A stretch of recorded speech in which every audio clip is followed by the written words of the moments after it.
कदाचित हा संदेश स्वामी आज तुलाच सांगत आहेत. आपण सगळे प्रार्थना करतो ना, रात्री उशीवर डोकं ठेवल्यावर मनातलं सगळं देवाला सांगतो आणि मनापासून अपेक्षा करतो की उद्या काहीतरी बदल होईल. पण जेव्हा काहीच होत नाही तेव्हा मनात प्रश्न येतो, स्वामी ऐकतात का खरंच? ऐक, स्वामी नेहमी उत्तर देतात. फक्त उत्तराची वेळ आणि भाषा आपल्याला लगेच कळत नाही. जेव्हा काही आपल्या भल्यासाठी असतं तेव्हा स्वामी हो म्हणतात. जेव्हा ते आपल्याला दुखवणार असतं तेव्हा स्वामी नाही म्हणतात. आणि जेव्हा आपल्याला अजून थोडं मजबूत व्हायचं असतं तेव्हा स्वामी शांतपणे म्हणतात, थांब, योग्य वेळी देतो. म्हणून हार मानू नको.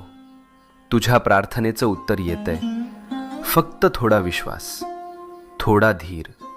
मनात शांतपणे म्हण, जय स्वामी समर्थ.